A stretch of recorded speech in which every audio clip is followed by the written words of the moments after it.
Muy bien, hermanos. Buenos días, ¿cómo están? Muy bien, qué bueno. Muy bien, continuamos con nuestro estudio en 1 Corintios. 1 Corintios capítulo 15.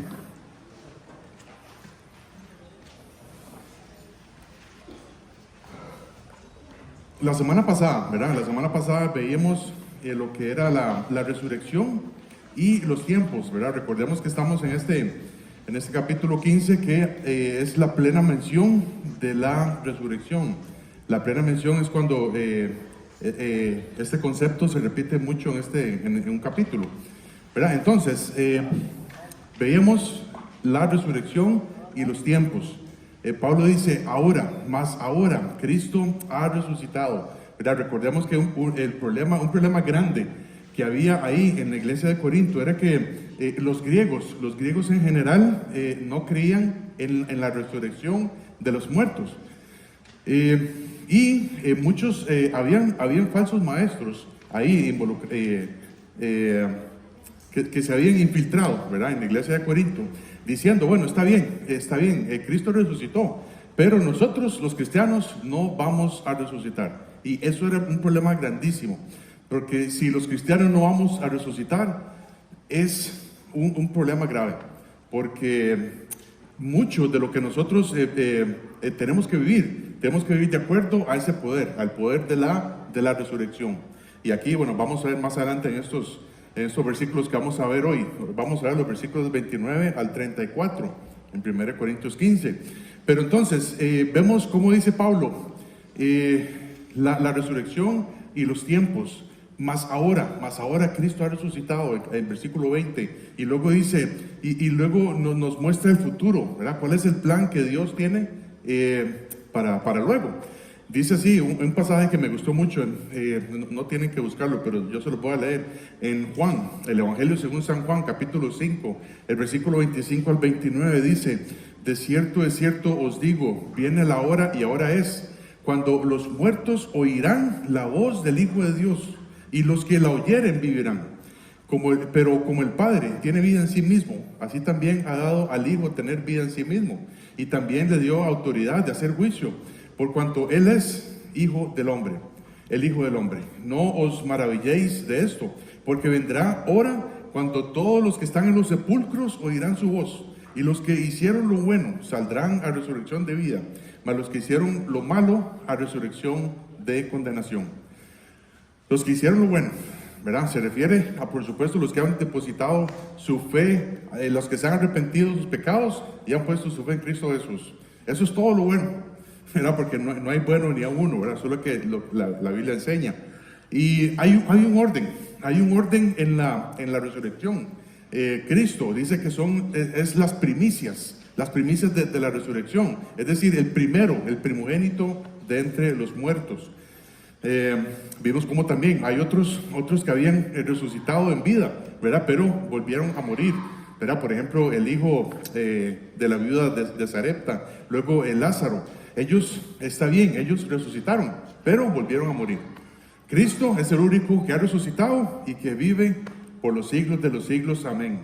Entonces, luego dice el versículo, luego nosotros, los cristianos, vamos a resucitar. Luego los que no son de Cristo, los que en vida no pusieron su fe en el Señor Jesucristo, estos también van a ser resucitados desde el infierno y Dios los va a llevar a un lugar que se llama el juicio del gran trono blanco, ¿verdad? Donde cada uno dice, en el libro de Filipenses, van a reconocer, ¿verdad? Que Jesucristo es el Señor.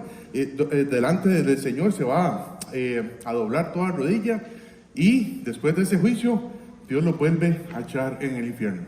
Eso es lo que dice la Biblia, hermanos, y ese es el orden de Dios. Después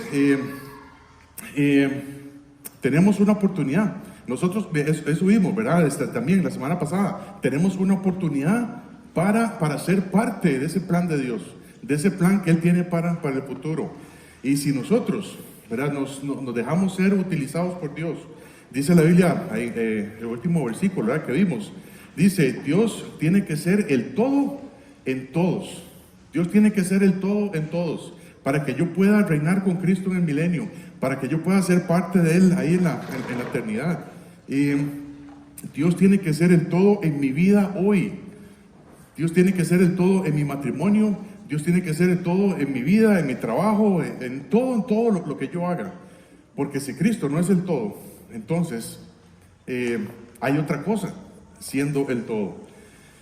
Y entonces nosotros vimos un pasaje muy bueno, ¿verdad? En Mateo capítulo 28, que era cuando Jesús hubo resucitado, ¿verdad? Y llegan estas dos Marías, ¿verdad? A los pies de Jesús, ¿verdad? Ellos abrazan los pies de Jesús, pero Jesús les dice, no teman, yo he resucitado, pero vayan y díganle a los otros que voy hacia ellos. Eso es lo que nosotros nos toca hacer, estar a los pies del Señor Jesús todos los días, ¿verdad? En su palabra, leyéndola, meditándola, orando en ella, y ir y obedecer lo que Dios nos ha dicho. Si yo estoy con Él, si yo estoy con Cristo, no temo lo que pueda pasar durante el día. Voy entonces a obedecer y voy a anunciar a otros lo que Cristo ha hecho por todos nosotros. Y no importa lo que la gente piensa de nosotros. Lo que importa es que Dios sea el todo en mi vida. Ahora, llegamos a una sección que muchos quieren saltarse. Y es un pasaje un poco difícil. Este es un pasaje un poco difícil, hermanos. Pero nosotros, si estamos aquí, si somos cristianos, tenemos que confiar que tenemos el Espíritu Santo dentro de nosotros y que Él nos va a guiar a toda la verdad.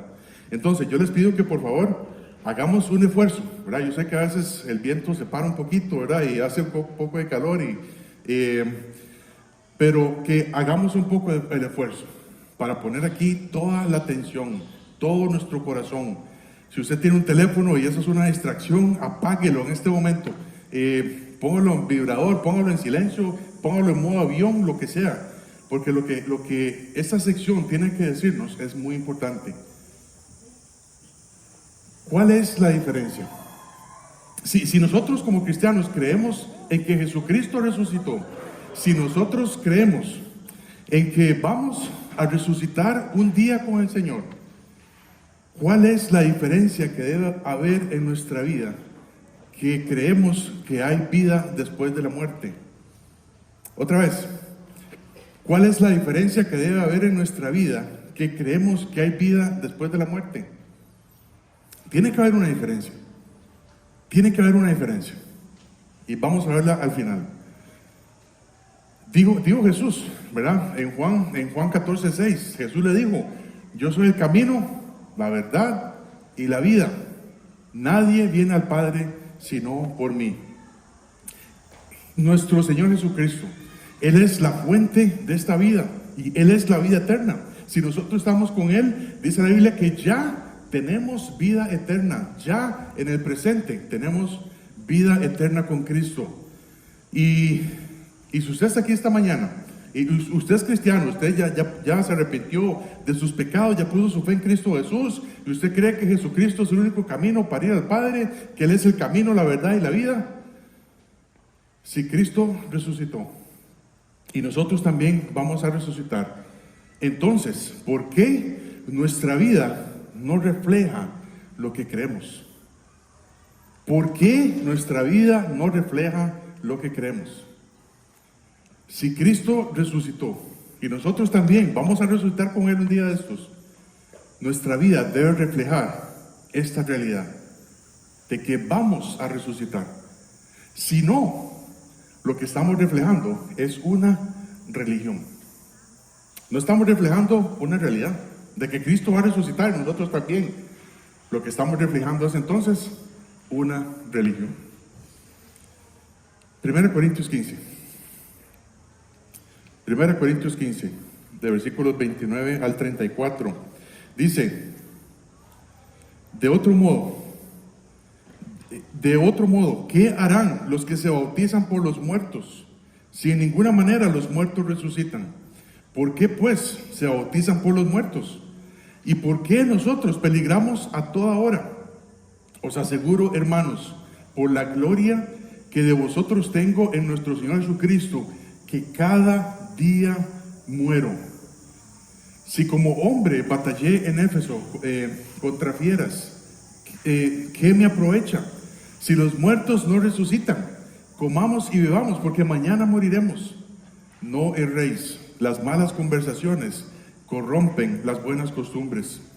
Velad debidamente y no pequéis, porque algunos no conocen a Dios. Para vergüenza vuestra lo digo. Padre Santo, gracias Señor Jesús por este día, y llegamos, Señor, a unos pasajes un poco difíciles de entender, un poco difíciles de apreciar, Señor, pero confiamos en que tu Espíritu Santo, Señor, nos va a guiar esta mañana, Señor. Confiamos en que las palabras que van a salir de este servidor sean tus palabras y no las mías. Que sea tu Espíritu Santo hablándonos a cada uno de nosotros, Señor, porque aquí vemos una exhortación para cada uno de nosotros. Padre, y que salgamos, que tú nos permitas salir de este lugar diferentes, Señor, para obedecerte, para estar contigo. Y no importa lo que pueda pasar, pero que este día, Señor, podamos aprender a cómo morir nosotros a nosotros mismos cada día, Señor. Que cada día nosotros vamos a decir, yo soy menos yo y más como ti, Señor. Que ese sea de veras el sentir, Señor, de cada uno de nosotros esta mañana. Y te pido por los que no pudieron venir hoy, que tal vez están pasando alguna situación especial, pero que tú también los ayudes para animarlos y para exhortarlos, Señor, de alguna u otra forma. En tu nombre oramos, en Cristo Jesús. Amén. Hermanos, yo les pido disculpas, o les doy, no sé, disculpas de antemano, porque lo que vamos a ver aquí en esos pasajes es un poco duro. Y si alguien se siente ofendido, por lo que vamos a estudiar, qué bueno, porque yo soy el primero ofendido. Yo soy el primero en la lista, hermanos. Hay una exhortación. Lo que vamos a ver esta mañana es una exhortación en la resurrección. Si estamos contentos, alegres de que Cristo resucitó, de que nosotros vamos a resucitar con Él, debe haber un cambio en nuestra vida. Y no es posible que nuestra vida refleje otra cosa. Ahora estamos leyendo, ¿verdad?, el libro de Marcos, y dice que a Pedro inclusive negaba a Jesús, y le dijeron, usted no, hasta su manera de hablar lo delata. ¿Eso es lo que estamos viviendo nosotros? Yo pienso que no. Antes de meternos en estos versículos, vamos a repasar nada más tres reglas acerca del estudio bíblico. Y siempre que llegamos a la Biblia tenemos que analizarla. Y en primer lugar, ¿verdad?, una regla, la primera regla que hay, la primera, se llama el contexto. La primera regla de estudio bíblico se llama el contexto. ¿Qué es el contexto? El contexto es lo que viene con el texto. O sea, ¿de qué viene hablando el texto? Y este pasaje en 1 Corintios 15 trata acerca de la resurrección de Cristo Jesús. Y si Cristo resucitó, nosotros también. Hay unos en Corinto que no creían, pero esto es imposible, porque Cristo resucitó. Esto es el contexto. Esto es lo que está hablando el pasaje. Entonces, esos pasajes que vamos a ver, los versículos 29 al 34, el pasaje no está estableciendo una doctrina que tenemos que bautizarnos ahora por los muertos. Y ahorita vamos a ver el porqué de eso. Verán luego, hay la segunda regla, otra regla, ¿verdad? Otra regla de la Biblia es las preguntas en la Biblia. Cuando nos topamos con estas dos preguntas, ¿verdad?, que dice así, 1 Corintios 15, 29, dice, de otro modo, abre signo de interrogación. Dice, ¿qué harán los que se bautizan por los muertos, si en ninguna manera los muertos resucitan? Eso es una pregunta. La otra pregunta dice, ¿por qué pues se bautizan por los muertos? Entonces, cuando encontramos preguntas en la Biblia, nunca debemos basar o nunca debemos establecer una doctrina basada en una pregunta. Como en este caso, ¿verdad? Hay un par de preguntas interesantes. Las preguntas en la Biblia cuando aparecen es para preguntar algo, no para afirmar algo. Hasta la misma lógica, ¿verdad? Nos dice eso. Ahora, hay otra regla, ¿verdad? Otra regla para el estudio bíblico es, la Biblia no es de interpretación privada. La Biblia no es de interpretación privada. Se interpreta comparando lo espiritual con lo espiritual. Cuando Dios quiere enseñar un principio, ¿verdad? Como esto de la resurrección, aparece aquí en 1 Corintios 15, luego aparece en otros pasajes, desde el Antiguo Testamento hasta el Nuevo, va a aparecer este principio, porque la Biblia no es de interpretación privada. Entonces, dice así, ahora sí, el versículo 29. Vamos a leerlo otra vez. Dice 1 Corintios 15, 29. De otro modo, ¿verdad? Sabiendo el contexto, sabiendo las preguntas, sabiendo que la Biblia no es de interpretación privada, dice, de otro modo, ¿qué harán los que se bautizan por los muertos? Si en ninguna manera los muertos resucitan, ¿por qué pues se bautizan por los muertos?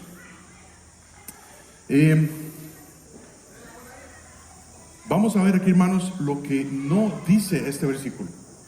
Lo que no dice este versículo. Voy a ponerle aquí un marcador, porque no me cabe aquí. Dice, lo que no dice este versículo. Aplicando estas reglas, estas tres reglas nada más que aplicamos. Este versículo no dice que yo tengo que ir a bautizarme en el nombre de algún muerto. ¿Verdad? Yo no sé, necesitamos comprender lo que estaba pasando ahí en Corinto. En Corinto lo que estaba pasando es que ellos no creían en la resurrección de los muertos, pero entonces se estaban bautizando en el nombre de algún muerto. ¿Qué es esto? ¿Qué significa esto? Por ejemplo, nosotros vamos a ver ahorita, ¿verdad? Que cuando nos bautizamos, ¿verdad? En Romanos 6:4 dice, porque somos sepultados juntamente con Él. ¿Quién es Él? ¿Quién es Él? Cristo Jesús, ¿verdad? Por supuesto, gracias. Porque somos sepultados juntamente con Él para muerte por el bautismo, a fin de que como Cristo resucitó de los muertos por la gloria del Padre, así también nosotros andemos en vida nueva. Entonces, nosotros nos bautizamos en el nombre del Padre, del Hijo, del Espíritu Santo, ¿verdad? Y el bautismo en agua es un cuadro de esto, es un cuadro que nosotros somos sepultados, ¿verdad? Pero levantados, que simboliza que somos resucitados. ¿Pero para qué? Para andar en vida nueva. Esto es lo que es el bautismo bíblico, ¿verdad? Y eso es el primer paso de obediencia. Eso es lo primero que Dios quiere que hagamos, siendo cristianos. Pero Pablo dice, pero entonces, si ustedes no creen en la resurrección de los muertos, ¿por qué entonces se bautizan por los muertos? ¿Para qué? ¿Con qué razón? Muchos estaban bautizando por el nombre de los muertos, y hay una cosa que vamos a analizar, pero algunos estaban bautizando en el nombre, por ejemplo, que Paco sea un ancianito, ¿verdad? Por ejemplo, nada más. Y bueno, yo sé que no entiende mucho, entonces mejor. Entonces, que Paco sea un ancianito, ¿verdad? Que ya esté a punto de morir. Y que Paco sea el hombre más, que tenga un testimonio grandísimo, ¿verdad? Y entonces se muere. Al final se muere. En un par de años, ¿verdad? Pero entonces, alguien dice Kleiber, bueno, yo me voy a bautizar en el nombre de Paco, porque yo quiero revivir el recuerdo que tengo de Paco, ¿verdad? Entonces él se bautiza en nombre de Paco. Esto es lo que está pasando ahí en Corinto. I will explain later. Esto es lo que estaba pasando ahí en Corinto. Yéndonos no tan largo, los testigos de Jehová tienen esta práctica hasta el día de hoy. Hay algo que ellos llaman los bautismos vicarios, con V. Los bautismos vicarios. que es donde la persona recién convertida se bautiza en el nombre de una persona fallecida.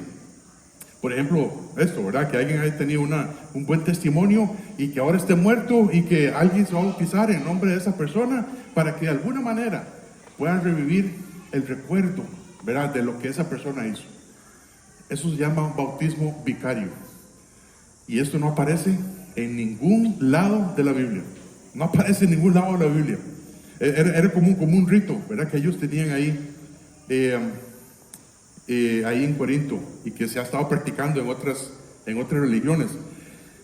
Este versículo no dice que nosotros tenemos que hacer esto. Dice, ¿por qué entonces se bautizan por los muertos? Yo no puedo establecer una doctrina basada en ese versículo. O sea, una doctrina, una enseñanza, una práctica, algo que yo tenga que establecer. Y ese, bueno, el bautismo de los muertos, ¿verdad? El bautismo de los muertos suena como una nueva serie de televisión, de terror. Pero esto era precisamente lo que estaba pasando ahí en Corinto. Y Pablo da a entender, ¿verdad?, que algunos se bautizan por los muertos o se bautizan por un pariente ya muerto. Pero, ¿para qué? ¿Cuál es el punto de esto? ¿Cuál es el punto de esto? No hay ningún sentido. Si no hay resurrección de muertos, esto no hay ningún sentido. Y si hay resurrección de muertos, tampoco tiene ningún sentido. Cuando los cristianos nos bautizamos, estamos diciendo públicamente que yo, a partir de este momento, yo muero a mí mismo, ¿verdad? Porque Jesucristo es mi Señor y mi Salvador, y yo soy levantado para andar en vida nueva, no para andar en lo mismo que estaba haciendo antes. Este versículo no dice que tengamos que practicar esa práctica, ¿verdad? O que tengamos que hacer esa práctica de bautizarme en el nombre de ese Señor que se murió.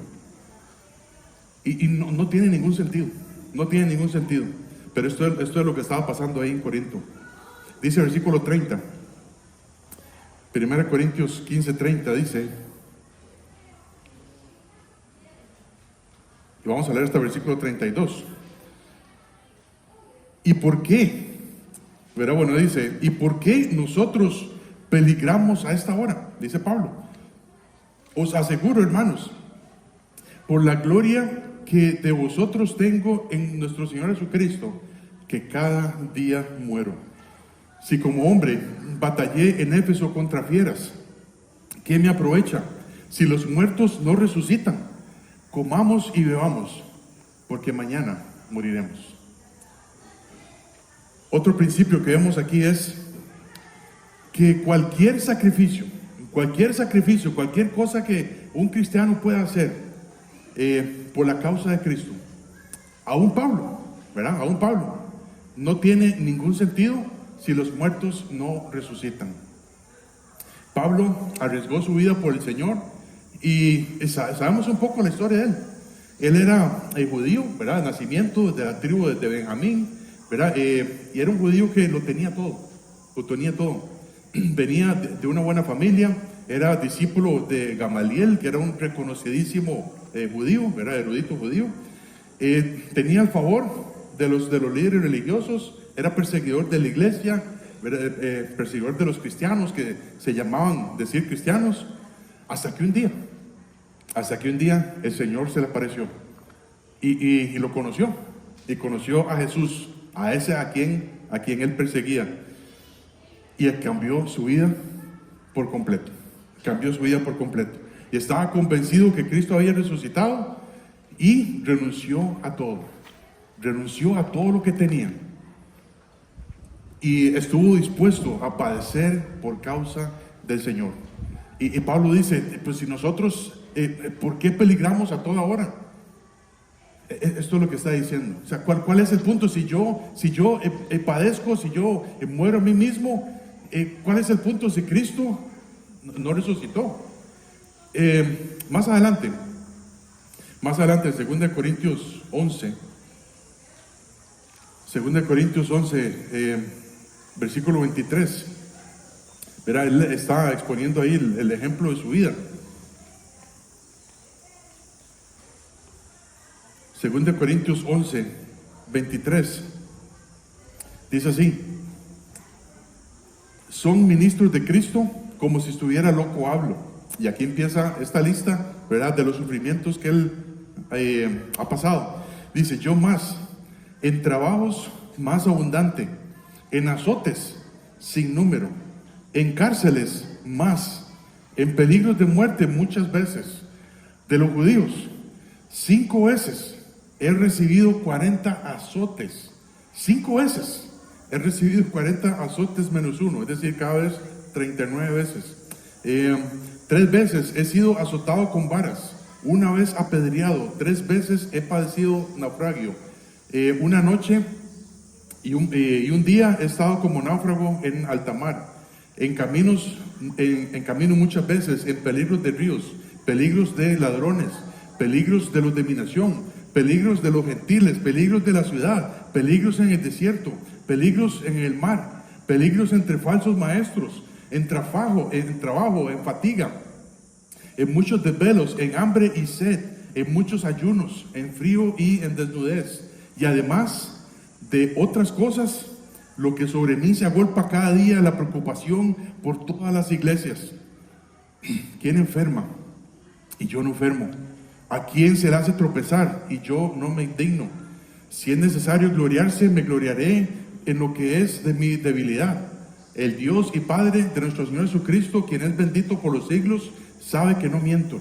En Damasco, el gobernador de la provincia, el rey Aretas, guardaba la ciudad de los damasenos para prenderme.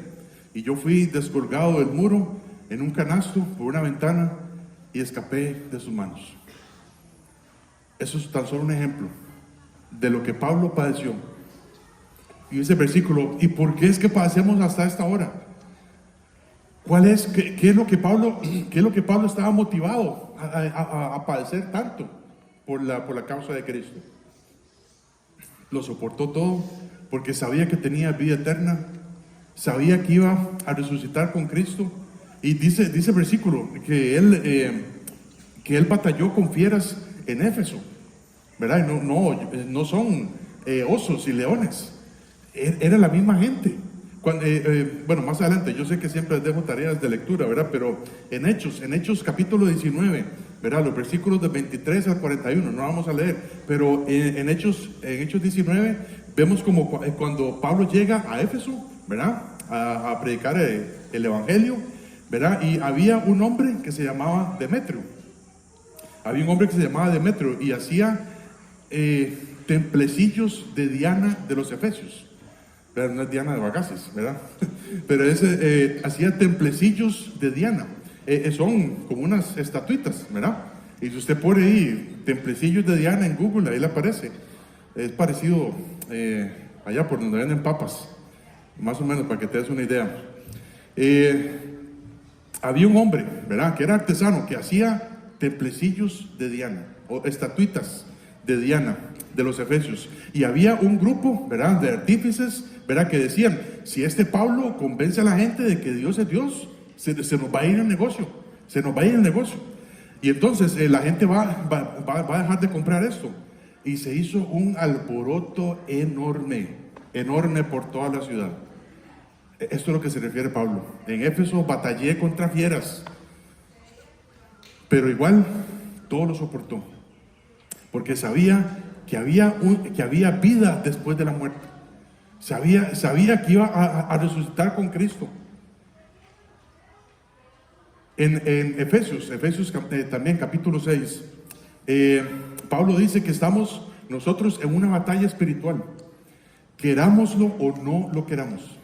Estamos en una batalla espiritual.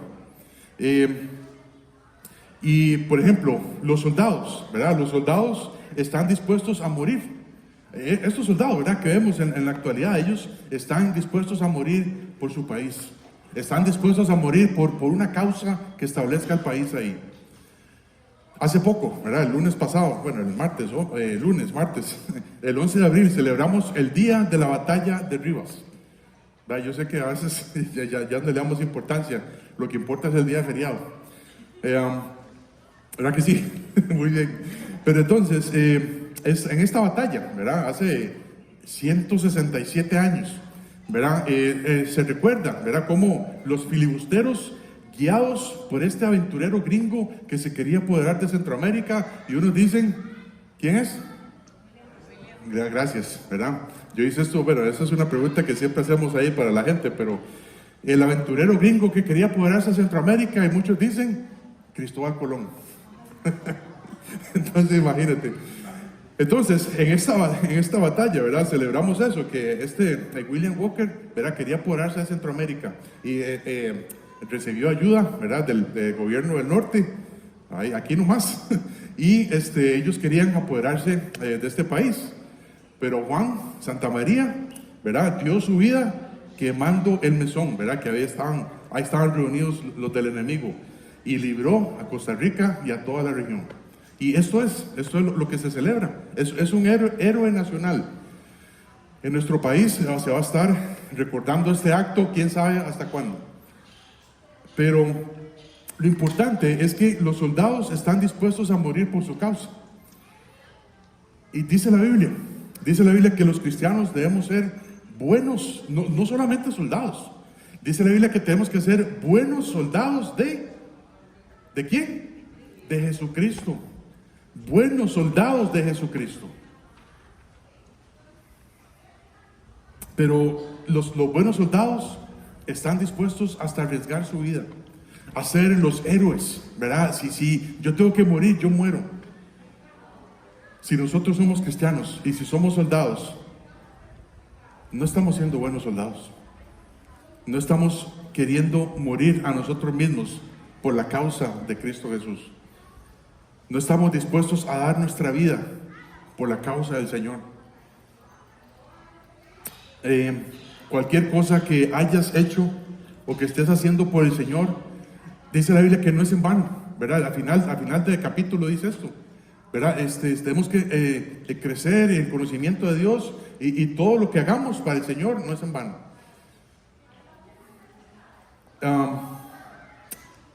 Dios no es deudor de nadie. Dios no le debe nada a nadie. Él ya hizo todo. Él ya hizo todo, toda su parte. Y Dios no nos debe absolutamente nada. Jamás, por ejemplo, cualquier cosa que estemos padeciendo por la causa de Cristo, jamás se compara con todo lo que han hecho los grandes mártires allá en el primer siglo, con todo lo que hizo Pablo, con todo lo que hicieron los apóstoles. Pero aún así, Dios lo ve. Aún así, Dios lo ve. Y Pablo dice esta frase: cada día muero. Cada día muero. No solamente este cuerpo, ¿verdad? Este cuerpo de carne se va desgastando hasta que un día de estos vamos a dejar de respirar y nos van a enterrar. Sino que dice: cada día muero. Cada día muero. Esto es lo que representa nuestra vida como cristiano. Cada día muero. No es cierto que eso es lo que damos a entender en el bautismo cuando estamos haciendo esto. Sí, Señor, yo muero a mí mismo. Claro que sí, me sepultan en el agua y al segundo me levantan. Y desde ese momento yo estoy diciendo: yo muero a mí mismo, yo quiero obedecer al Señor, yo quiero andar en vida nueva. Pero después de unas semanas, después de unos meses, después de unos años, estamos haciendo cosas antes de cuando nos bautizamos. Y entonces no estamos diciendo: cada día muero, sino que más bien estamos diciendo: cada día vivo para mí. Y esto es, hermanos, la sociedad cristiana está rodeada de esto. Cada día vivo. No es cada día muero, es cada día vivo para mí. Porque usted no entiende, estos son mis derechos. No sé qué más cosas. Debemos de entender lo que significa morir a nosotros mismos, morir a nuestros propios deseos, morir a lo que nuestra carne le gusta. Y si nos ofenden, están ofendiendo a un muerto. Y yo no sé ustedes, pero si ustedes han visto un muerto últimamente. Los muertos no se ofenden fácilmente. No se ofenden fácilmente. Ya están muertos. Así, hermanos, es como tenemos que vernos. Si estamos haciendo algo para el Señor y alguien nos ofende, están ofendiendo a un muerto. Están ofendiendo a un muerto. Ojalá que aprendiéramos hoy lo que significa morir a cada día. Cuando Pablo salía en estos viajes misioneros, ¿verdad? Y estaba ahí de náufrago. Él decía, yo puedo morir aquí mismo, pero estoy dispuesto a morir. Si eso es lo que Dios quiere, estoy dispuesto a morir. Muchos de nosotros no estamos dispuestos a hacer eso. Y si alguien nos ofende, yo estoy haciendo algo, yo estoy sirviendo a la clase de niños, estoy viniendo a limpiar, y si alguien me ofende, ay, no puede ser. Y ya me echo a morir. No me echo a morir porque estoy vivo, y por eso me echo a morir. Tenemos que pensar eso, hacer muertos vivientes para el Señor, y no para mí. Dice Romanos 8:1, ahora pues ninguna condenación hay para los que están en Cristo Jesús, los que no andan conforme a la carne, sino conforme al Espíritu. No hay ninguna condenación. No va a haber nada que el Señor nos pueda reclamar si nosotros andamos conforme al Espíritu. Pero si andamos en la carne, por supuesto que sí. Si creemos que Cristo resucitó y nos va a resucitar con Él, para que estemos con Él para siempre y ser parte del plan que Dios tiene para expandir su reino por toda la eternidad, ¿por qué razón entonces no muero a mí mismo? Es porque no he entendido esa parte. No he entendido, no, en mi mente, en mi corazón, no hay espacio para eso. ¿Qué significa morir cada día a mí mismo? Versículo 33.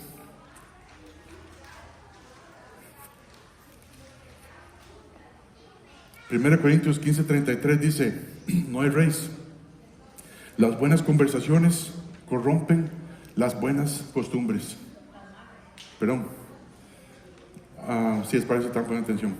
No erréis. Las malas conversaciones corrompen las buenas costumbres. Hermanos, hay otro principio acá, para que nosotros vamos a aprender a vivir para Dios y morir cada día a mí mismo. El principio es servir a Dios o seguir pecando. ¿Cuál es nuestra decisión? ¿Servir a Dios o seguir pecando? No hay ahí algo intermedio, no se puede vivir así. Y lo que este versículo simplemente está diciendo es, dime con quién andas y te diré quién eres. O lo que sabemos, ¿verdad? El que anda con lobos, a aullar aprende. ¿Verdad? Dice Proverbios 13:20, el que anda con sabios, sabio será, mas el que se junta con necios será quebrantado.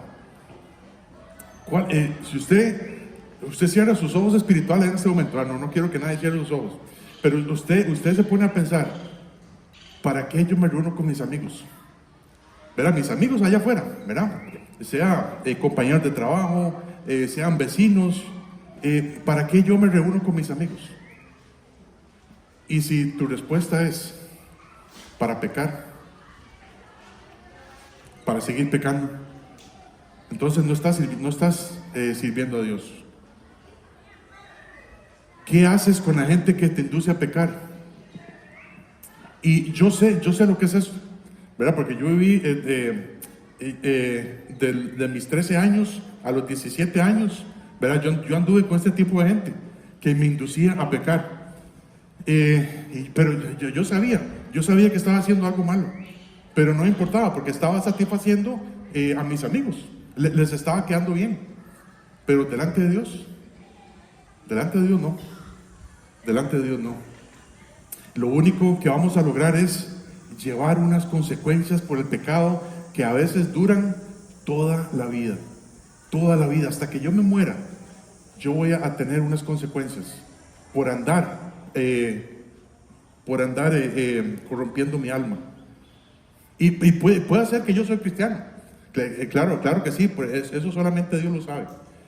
Es decir, yo sé que yo me he arrepentido de mis pecados y pongo mi fe en Cristo Jesús, ¿verdad? Y a partir de ese momento mi vida tiene que ser diferente. Mi vida tiene que mostrar de alguna manera que Cristo vive en mí y que yo muero a mí mismo. Pero si no es así, entonces estoy sirviendo al pecado. Estoy sirviendo al pecado. ¿Cuál es la clave? ¿Cuál es la clave para servir a Dios? Versículo 34. Velad debidamente. Velad debidamente. Y dice, y no pequéis. Velad debidamente y no pequéis. Porque algunos no conocen a Dios. Para vergüenza vuestra, lo digo. Velad debidamente y no pequéis. Porque algunos no conocen a Dios. Para vergüenza vuestra, lo digo. Esta es la clave para servir a Dios. En primer lugar, velad. Velad quiere decir que yo tengo que permanecer despierto. Yo tengo que permanecer atento a este mundo que me induce a pecar, porque no sabemos en el momento en que el enemigo viene para atacarnos. Y por eso es que yo tengo que estar atento, yo tengo que velar siempre. Dice un pasaje muy conocido, ¿verdad? Dice 1 Pedro 5:8, sed sobrios y velad, porque vuestro adversario, el diablo, dice, como león rugiente, anda alrededor buscando a quien devorar.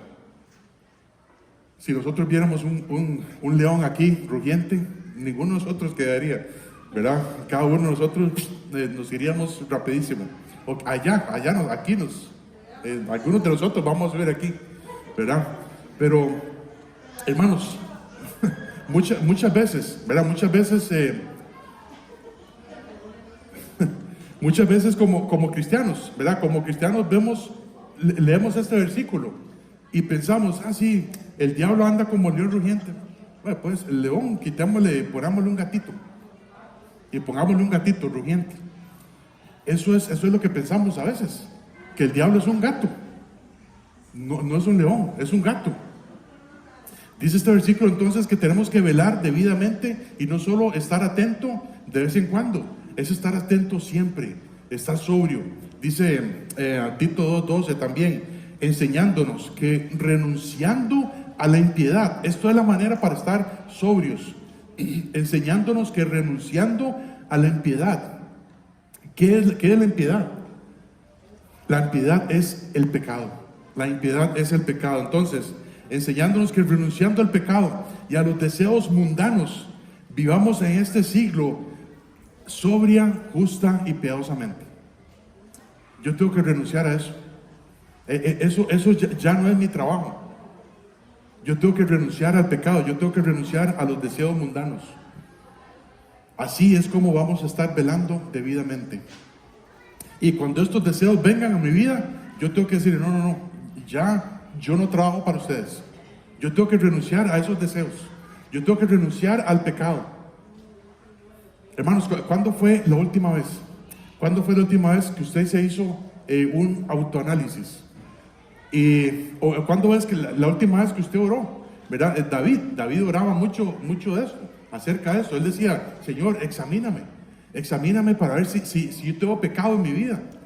Pero muchas veces vamos acumulando cosas en nuestra vida.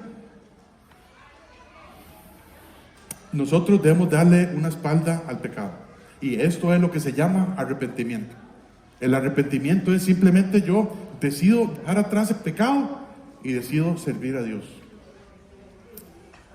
Dice así también, velad debidamente y no pequéis. Y no pequéis. ¿Verdad? Como cristianos, como que el Señor Jesús, ¿verdad?, murió por nosotros, nos perdonó todos nuestros pecados, pasados, presentes y futuros. Pero como cristianos, si estamos practicando el pecado en nuestras vidas todos los días, si estamos practicando el pecado en nuestras vidas todos los días, debemos de examinarnos para ver si en realidad somos cristianos. Porque un cristiano no practica el pecado. La diferencia entre alguien que no es cristiano y alguien que es cristiano es el que el cristiano no practica el pecado. Y esto lo dice en Gálatas, Gálatas capítulo 5, ¿verdad? Todo esto de las obras de la carne y las obras del Espíritu, y el fruto del Espíritu. Entonces, el cristiano se puede caer en el pecado, ¿verdad? Y muchas veces estamos buscando más bien tropiezos. A ver, sí, hágame tropezar para caerme en el pecado, porque me gusta el pecado. Un cristiano no es así. Un cristiano es, recibe al Señor como su Salvador, como su Señor, ¿verdad? Y ahora lo que dice el Señor, yo tengo que obedecerle. Y el cristiano ahora se cae en el pecado y se levanta inmediatamente. Se levanta, ¿por qué? Porque el Señor dice, levántese, límpiese y sígame sirviendo. Eso es lo que el Señor quiere que hagamos. Un pasaje muy conocido, ¿verdad? Dice en Juan capítulo 8, ¿verdad? Cuando le trajeron a Jesús la mujer que encontraron en pleno acto de adulterio, y solamente le trajeron la mujer, al hombre lo dejaron allá por aparte. Y entonces le dicen a Jesús, Señor, aquí tenemos a esta mujer que fue sorprendida en pleno acto del adulterio. Y Jesús no dijo nada, ¿verdad? Por supuesto hubiera dicho, pero ¿el hombre dónde está? Si lo encontraron en pleno acto de adulterio, se necesitan dos, ¿no? ¿Dónde está el hombre? Y entonces dijo Jesús, bueno, está bien, apedréenla. Eso es lo que dice la ley, que tienen que apedrearla, tanto a ella como al hombre. Y entonces Jesús les dice, ya ustedes saben, el que esté libre de pecado, que tire la primera piedra. Y las conciencias de ellos, ¿verdad? Los acusaron, y todo el mundo, si ya tenían una piedra, la soltaron. Y dijo Jesús, ¿verdad? Ella dijo, bueno, Jesús le dijo, no hay nadie que te condenó. Y ella dijo, ninguno, Señor. Juan 8:11, ninguno, Señor. Entonces Jesús le dijo, ni yo te condeno, vete y no peques más. Y muchos se quedan ahí solamente en el vete. No, váyase, está bien. Dije Jesús, yo no te condeno, vete tranquilo. Jesús le dice, no peques más.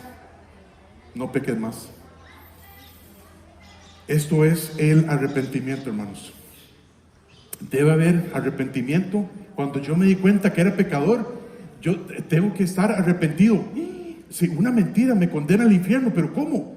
Entonces yo dejo de mentir. Eso se llama arrepentimiento. Y entonces cuando yo hice eso, antes de ser cristiano, resulta que tengo que hacer esto todos los días. Arrepentirme de mis pecados. Darle la espalda al pecado. No en sentido de otra vez voy a orar para que... No es esto. En sentido de darle la espalda al pecado. Porque yo no puedo vivir en el pecado.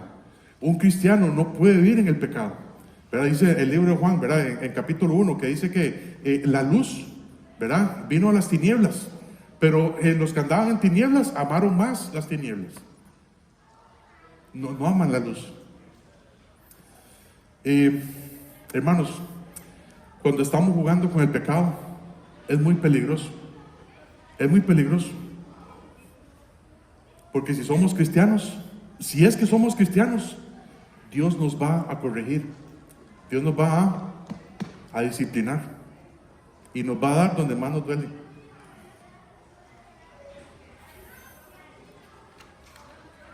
Velad debidamente, dice, y no pequéis. Dice Salmo 4:4. Salmo 4:4 dice, temblad y no pequéis. Temblad y no pequéis. Dice, meditad en vuestro corazón estando en vuestra cama y callad. Temblad y no pequéis. Esa es mi actitud delante de Dios.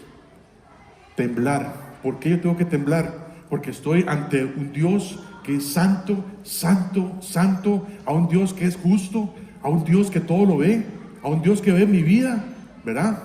Al revés y al derecho. Y Él sabe que hay pecado en mi vida. Y yo tengo que temblar ante su presencia. Pero muchas veces no damos importancia a esto. Temblad y no pequéis. Dice, meditad en vuestro corazón, estando en vuestra cama y callad. Muchas veces en nuestra vida cristiana eso se ha perdido. Leer la palabra de Dios, leer un capítulo, leer una porción de la Biblia sistemáticamente. Ojalá que sigan leyendo la Biblia, ¿verdad? Hoy leemos de Primera Reyes. Primera de Reyes, capítulo 10 y capítulo 11. Y saben, y ahí vemos lo que Salomón hizo, ¿verdad? Desde los primeros capítulos, ¿verdad? De Primera de Reyes, dice, nos muestra la vida de Salomón. Y cómo fue que Dios, ¿verdad? Le dio tanta sabiduría y tanta riqueza. Dice la Biblia que en el libro, que la vida de Salomón, ¿verdad? Dice que la plata, ¿verdad? Obviamente este metal precioso, la plata llegó a ser como qué, ¿alguien se acuerda? ¿Ah? Sí, pero era que la plata era como que, considerada como que, ¿ah? Como piedras, gracias, como piedras.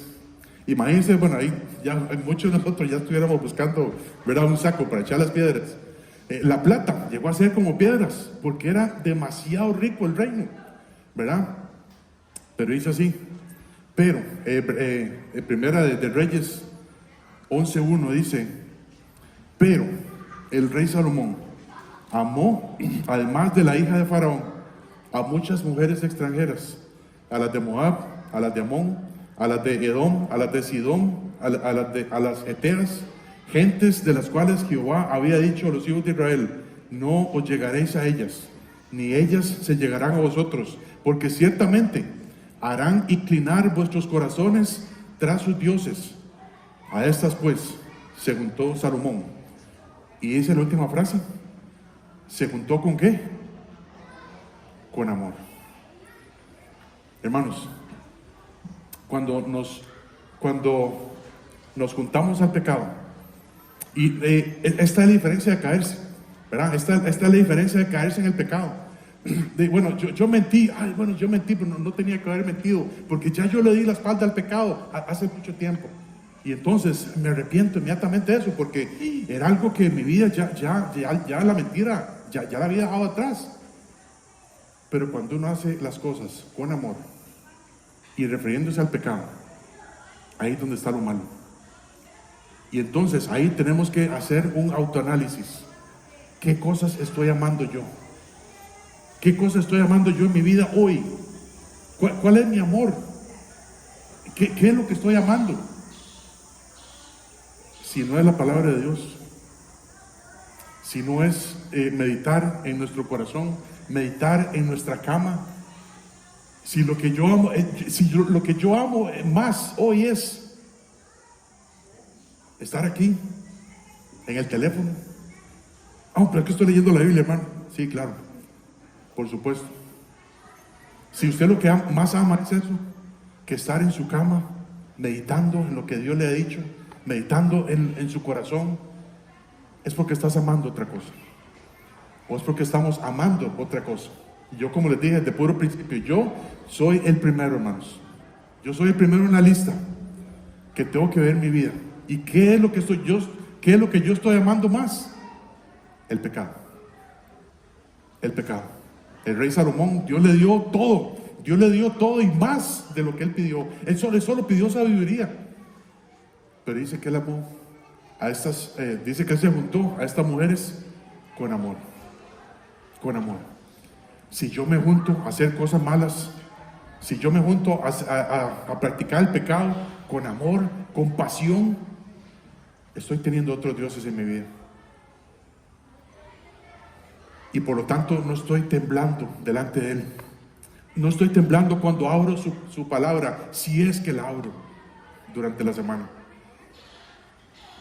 Salmo 119:11 dice, en mi corazón he guardado tus dichos. ¿Para qué? Para no pecar contra ti. Pero si lo que menos hacemos es guardar sus palabras, vamos a pecar contra Dios. Vamos a pecar contra Dios. Cada vez de que leemos la palabra de Dios, cada vez de que memorizamos un versículo, ya lo hemos dicho muchas veces, acá son como municiones, ¿verdad? Son como municiones que le damos al Espíritu Santo, para que cuando venga la tentación, el Espíritu Santo nos recuerde ese versículo y lo matamos esa tentación, porque la Biblia dice otra cosa. Pero si no estamos guardando los dichos de Dios en nuestro corazón, es muy fácil caer. Y es muy fácil amar el pecado. Hermanos, es muy fácil amar el pecado. Y por último, dice, porque algunos no conocen a Dios. Para vergüenza vuestra lo digo. La primera cosa que se pierde, la primera cosa que se interrumpe cuando yo amo el pecado es, por supuesto, la comunión con Dios. Pero la otra cosa que se interrumpe es mi misión en esta tierra. ¿Cuál es mi misión en esta tierra? Que las personas que están a mi alrededor, mis vecinos, mis compañeros de trabajo, mis familiares, conozcan del Señor, conozcan de Cristo. Porque un día de estos vamos a llegar a la presencia del Señor. Y muchas veces decimos, ¿verdad? Con todo el descaro que tenemos. Sí, claro, que Cristo venga ya, porque no aguanto esto. No aguanto esta situación. Mi trabajo, me van a echar esto que el otro. No tengo dinero. Sí, claro, que Cristo venga.